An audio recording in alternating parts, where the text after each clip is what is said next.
Imagina que estás en una clase de historia sobre la guerra de Vietnam y que, en vez de libros y mapas, el profesor saca una peli de Mel Gibson para explicar cómo empezó todo. ¿Te lo creerías? No, ¿verdad? Pues eso es lo que pasa con Cuando éramos soldados, una de las películas que Hollywood vendió como basada en hechos reales, pero que, si rascas un poco, resulta que está inspirada en hechos recortados, edulcorados y convenientemente dramatizados. Vamos a ver qué pasó realmente en la batalla del Valle de La Drang, qué cosas inventó la película, qué omisiones son demasiado importantes como para dejarlas pasar, y vamos a analizarla en general, porque sí, Cuando éramos soldados emociona, tiene escenas potentes, es épica, pero cuando la comparamos con la historia real hay cosas que no cuadran. Así que si te interesa saber qué pasó de verdad, por qué el cine bélico es tan tramposo a veces y cómo se construyen héroes a golpe de guión, ponte cómodo. Vamos a ver los errores históricos de Cuando éramos soldados. Bienvenidos a un nuevo vídeo en el que vamos a analizar los errores históricos en una película para aprender de un momento de nuestro pasado. En esta ocasión vamos con Mel Gibson, que es nuestro director favorito junto con Ridley Scott, aunque Mel Gibson en esta ocasión no dirige, pero bueno, interpreta. Vamos a ver qué hay de real en esta película. Vamos a viajar a la guerra de Vietnam. Ese conflicto del que mucha gente tan solo sabe gracias al cine, que se usó mucho napalm y que los Charlies acorralaban a Rambo. Vamos por tanto con los errores históricos, recordando como siempre que bueno, las películas tienen que entretener y tienen que ser buenas en sí mismas y que la trama responda a sí misma, ¿no? Y que funcione todo. ¿Aquí lo consigue? Bueno, pues eso te lo dejo a tu criterio, tú verás. Aquí venimos a hablar de si despierta la curiosidad histórica o no, que lo hace, por eso hago este vídeo, y para decirte que bueno, que históricamente correcto, aunque sea lo menos importante del cine, pues igual hay alguna cosita que matizar ahí. Y por supuesto aquí va a haber spoilers, pero bueno, puedes ver el vídeo bajo tu propia responsabilidad.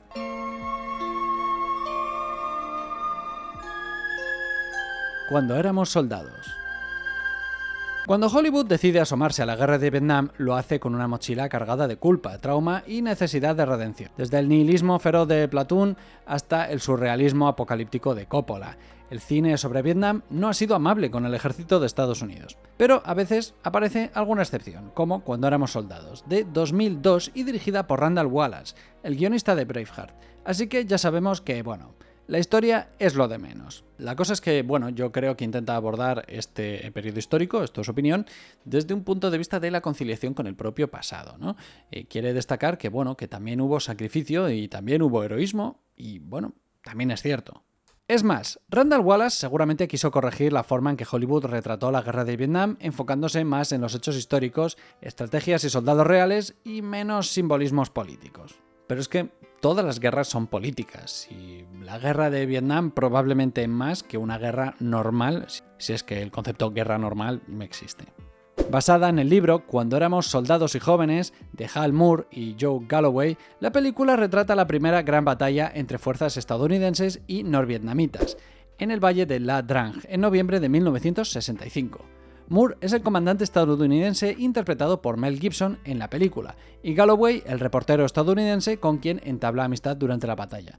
Por tanto, su obra es una fuente primaria, precisa y exhaustiva. Y sí, la película funciona, tiene una producción cuidada, los actores lo hacen muy bien, pero también en su intento de rendir homenaje a la historia, pues se olvida de la propia historia.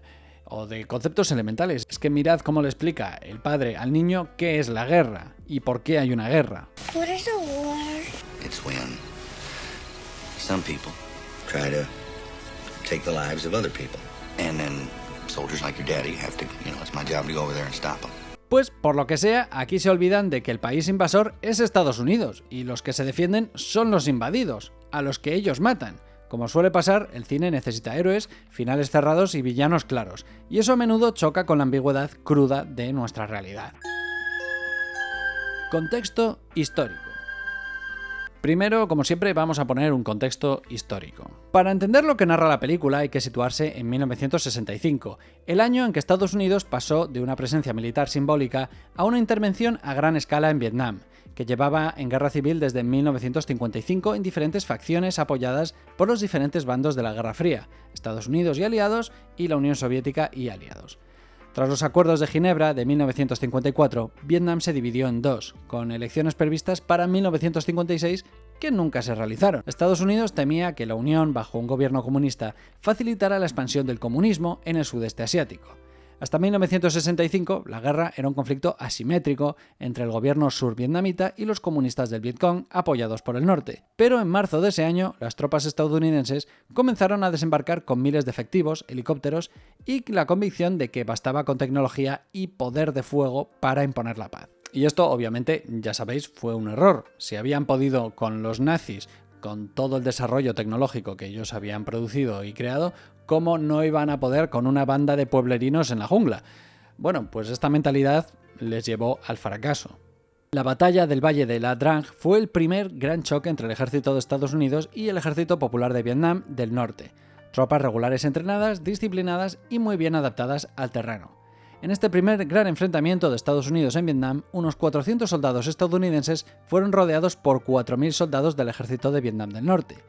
En 48 horas de combate casi continuo a mediados de noviembre de 1965, en una escarpada región fronteriza de Vietnam del Sur, unos pocos cientos de estadounidenses lograron contener un asalto de varios miles de norvietnamitas, como decía. La batalla fue un experimento. ¿Funcionaría la estrategia de helicópteros y fuego aéreo en una guerra de guerrillas? Los americanos sí lograron sobrevivir a un ataque masivo, pero el precio a pagar pues fue altísimo, teniendo en cuenta además que el enemigo ya empezó a aprender y a estudiar cómo eran ellos y a comportarse en consecuencia. Lo que en el cine parece una victoria clara, en términos militares reales fue un empate sangriento con consecuencias desastrosas a largo plazo. Por no decir que a nivel social, esta guerra, pues ya sabéis, no tenía el apoyo de los ciudadanos de Estados Unidos, ni siquiera de los propios soldados, lo que hacía que cada pérdida agravase más el ambiente, ese ambiente depresivo que había en el conflicto, tanto en la sociedad como en la propia tropa. Y es que os recuerdo que hubo prácticas como el fragging, que consistía en lanzar granadas a tus propios oficiales cuando ellos estaban despistados en el fragor de la batalla, para que, oye, no diesen órdenes de avanzar, ni de cargar, ni nada, y te quedases ahí tranquilamente donde estaba.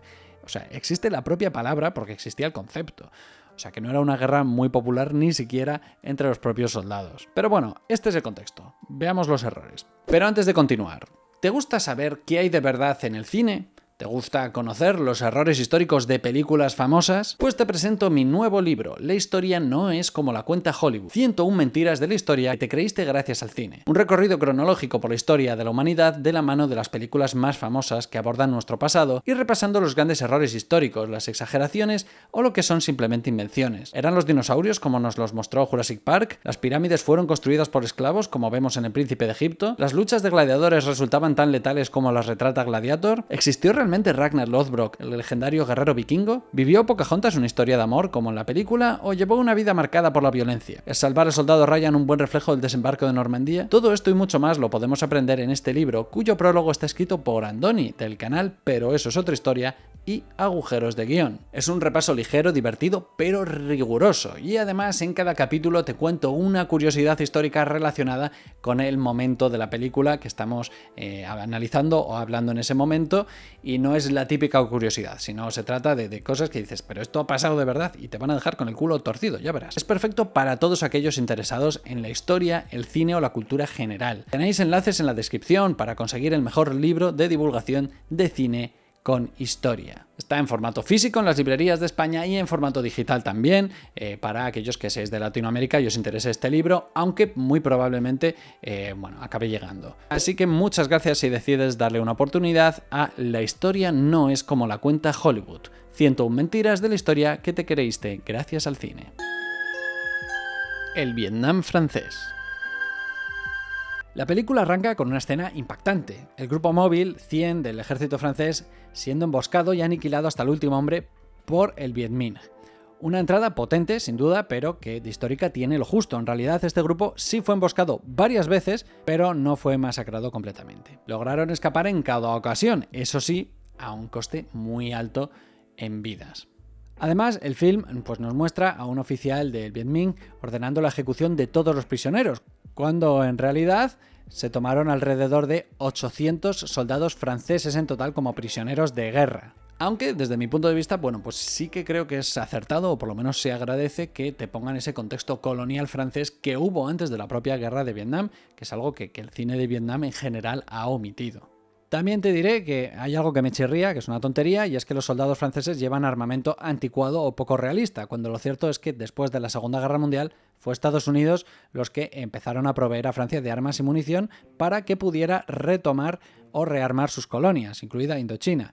Así que lo más coherente habría sido ver a esos soldados equipados con material estadounidense, pero bueno, tampoco es para tanto. Aunque sí, bueno, pues había eso, un esfuerzo occidental de mantener su control imperial mientras ya se cocinaba la Guerra Fría.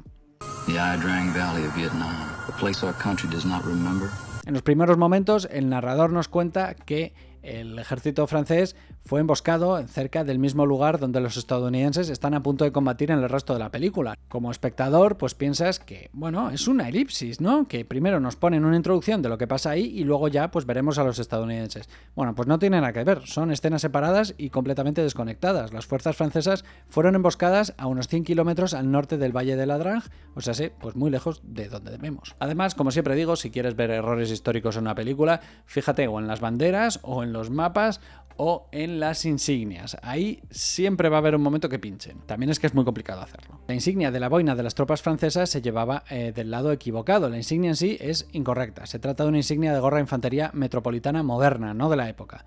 Además, los paracaidistas franceses habrían lucido renombrada insignia, que es un brazo alado estilizado con una espada que empuñada por una mano. También, a diferencia de la mayor parte de los países del mundo, o casi todos que yo sepa, los soldados franceses llevan la insignia en el lado derecho de la frente, lo cual es raro porque suele ser al revés. ¿Cuántos errores para una sola boina, verdad? Pero bueno, es que son errores muy tontos, que no afectan en nada. Y el kepi, que es este sombrerito tan mono del uniforme que veis aquí, es blanco solo para los reclutas. Cuando ya asciendes, es de color azul. El superhéroe militar.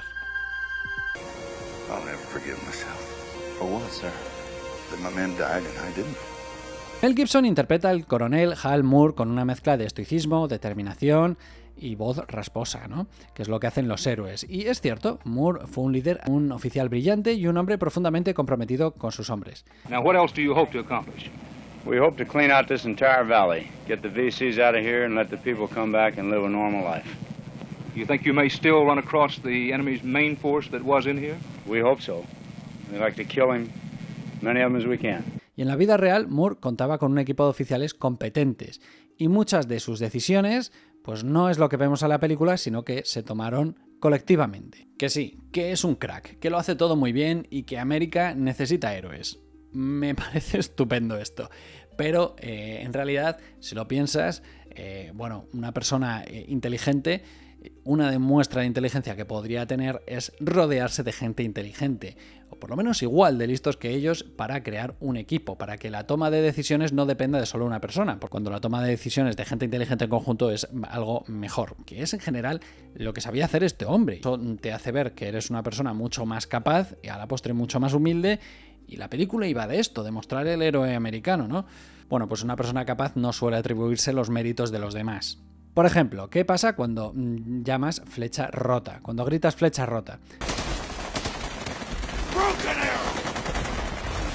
Se supone que todos los recursos aéreos de la zona convergen en tu posición y se lanzan según las coordenadas que proporciones y ahí liberan el infierno.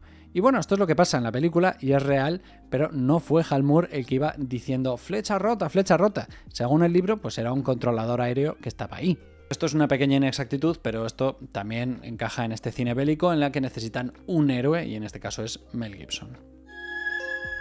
El superhéroe periodista.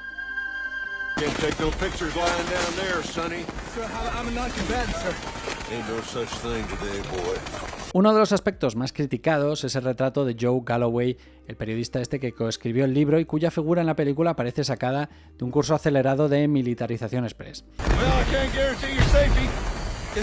En la película, Galloway llega como un civil ingenuo y en cuestión de horas empuña un rifle, participa en combates y dispara con una precisión letal. En la vida real, Galloway ya fue valiente de por sí. El periodismo de guerra no necesita demostrar que se trata de personas, echadas para adelante, valientes. No, él nunca cruzó la línea entre periodista y combatiente porque no hace falta demostrar que era valiente. El hecho de meterse en el conflicto para recoger testimonios, para grabarlo, para verlo, ya implica valentía. En la película lo haga, bueno, pues puede parecer un guiño dramático, pero en realidad distorsiona el rol fundamental del periodismo de guerra. Galloway no necesita una ametralladora para ser un héroe, ya es arriesgado de por sí el periodismo de guerra hasta el punto de que muchos mueren. Con su cámara y su cuaderno bastaba. Es más, hasta cierto punto esto atenta contra el código deontológico del periodista, que en teoría no tiene que intervenir. Es de hecho el debate que siempre existe con los periodistas de guerra. Pero es que este caso, pues ya te digo, es que él no participó de manera activa en los combates. Todo esto pues no te quita en absoluto el mérito que tiene haber acompañado a las tropas durante los enfrentamientos. La disciplina militar.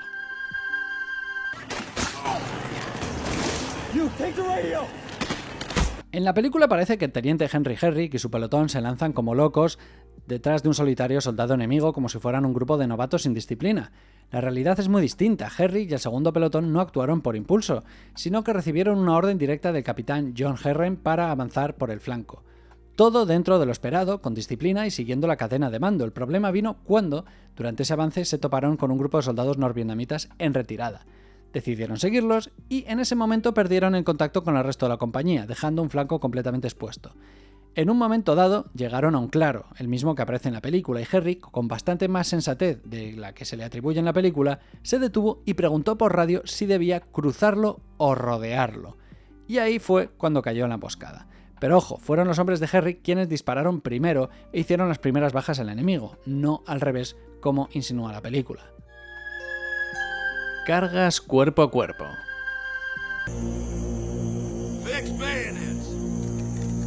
No se puede negar que las tropas estadounidenses resistieron ahí en el valle, bueno, pues como unos badass, y eso está muy bien, pero la película falla a la hora de contar cómo lo hicieron. En el clímax de la película, ese momento en el que Mel Gibson se pone a un nivel de heroicismo impresionante, estamos en el tercer día de combate. Los hombres están agotados, casi sin munición, rodeados, y todo apunta a que si llega el último empujón enemigo, la línea se rompe. Pero entonces, Mel Gibson ordena cargar con bayoneta. Y ahí van, como si estuviésemos en Gettysburg, y no en Vietnam, lanzándose al ataque y barriendo a los norvietnamitas en un estallido de épica y de gloria. Se supone que es eso, épico. Es un último esfuerzo desesperado, pero en ese momento la película deja de tener cualquier relación con la historia real y pasa a ser un poco un sinsentido. Cargar con bayoneta en 1965, en un mundo donde existen ametralladoras, helicópteros, no sé, líneas de suministros. Y es que no estaban tan aislados, que es lo que sugiere esta película, que es que se quedaron sin nada y ya era con las bayonetas y ya lo siguiente a puños o con los dientes. Y ya lo siguiente pues no sé qué sería. Aunque la situación fue crítica, con unos 400 soldados estadounidenses enfrentándose aproximadamente, como he dicho, a 4.000 soldados norvietnamitas, aunque hay fuentes que dicen 2.000, las tropas contaban con apoyo aéreo significativo, comunicaciones constantes. La película exagera el nivel de aislamiento para aumentar la tensión dramática. Y es que en esta escena es como pues, ver a soldados de la Segunda Guerra Mundial luchando con espadas. No tiene sentido. De hecho, es que el último registro oficial de soldados estadounidenses cargando con bayoneta fue en Corea en los años 50.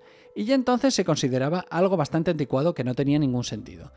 ¿Y sabes qué? Sorpresón, ni el coronel Hal Moore, ni Joe Galloway, ni nadie que estaba ahí menciona que algo así ocurriera. ¿Por qué no se menciona esto en el libro? Fácil, porque nunca ocurrió. Históricamente, esto nos sitúa más en Hollywood que en Vietnam. Un final mucho peor. La película también olvida que la batalla no terminó con la evacuación aérea. Tras la retirada de Moore, otra unidad estadounidense cayó en una emboscada en la zona de aterrizaje Albany, sufriendo más de 150 bajas. La película omite esto por completo, seguramente porque empañaría ese cierre heroico del guión.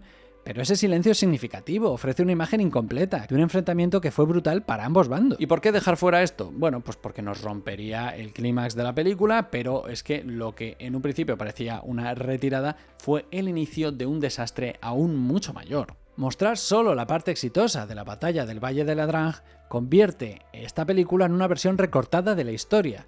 Una donde el dolor es selectivo y la tragedia tiene edición final. ¿Y todo esto importa? Pues sí, sobre todo si queremos entender por qué la guerra de Vietnam terminó como terminó. Después de la batalla de La Drang, el general William Westmoreland, el jefe militar estadounidense en Vietnam del Sur, se frotó las manos y lo vendió como una gran victoria. Las cifras lo apoyaban, habían perdido unos 305 hombres en total, que es muchísimo, pero habían acabado con 10 veces más. Todo pintaba bien en los papeles, Pero claro, la lección real, que no cabe en los discursos triunfales ni en las escenas heroicas con música épica, es que los vietnamitas comunistas no estaban jugando al mismo juego.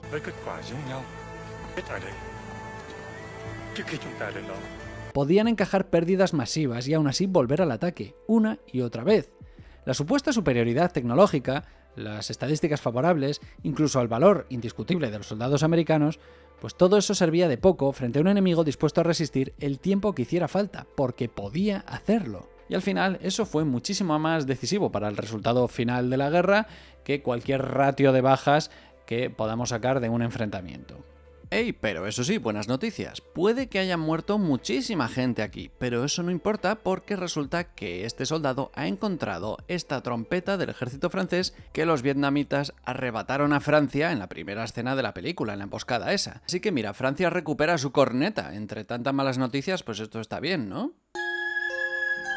La representación del enemigo.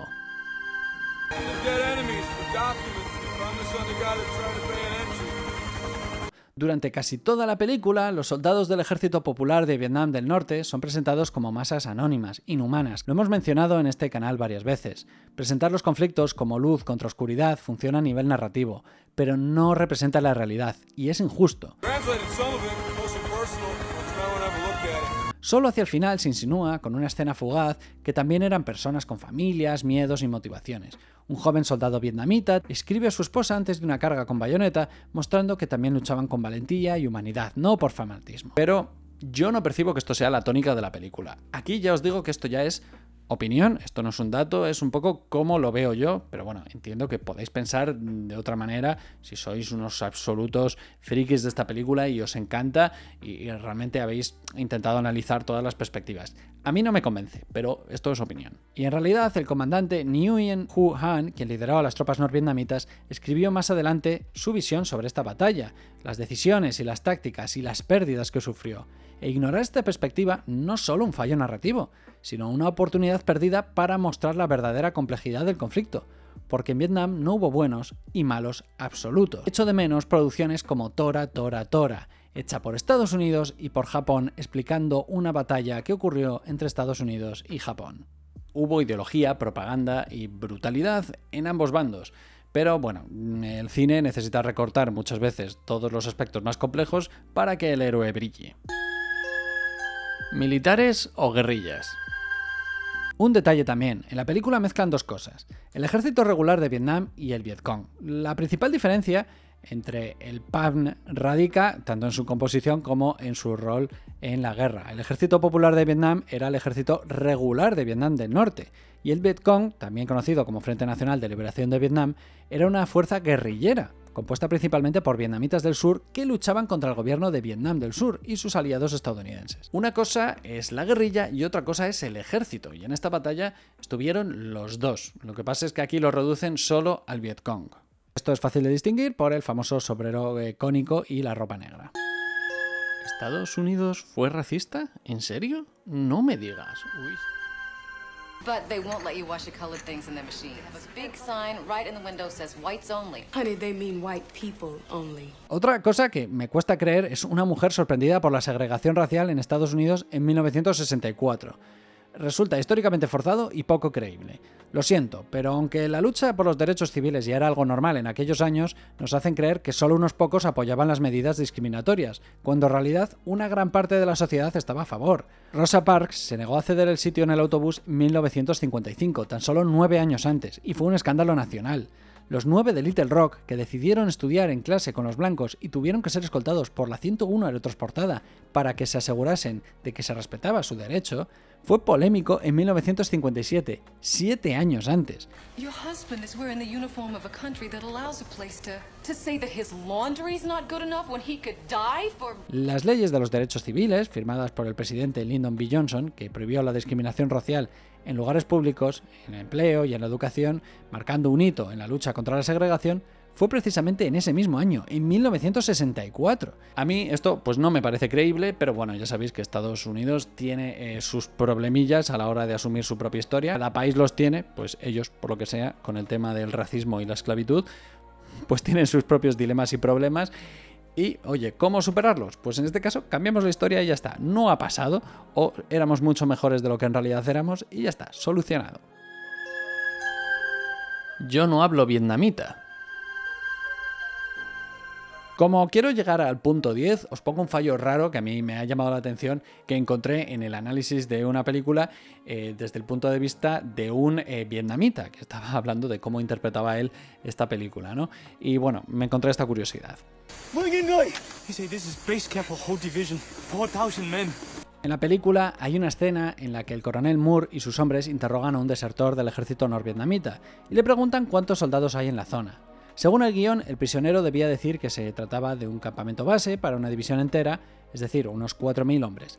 La traducción al inglés va en esta línea, pero si prestas atención al diálogo original en vietnamita, el término que usa el prisionero es Miu Noi o algo así pronunciado, pero es que eso significa 10.000. Así que bueno, se pasaron de la raya con este doblaje o era un campamento muchísimo más grande de lo que en realidad los estadounidenses creían.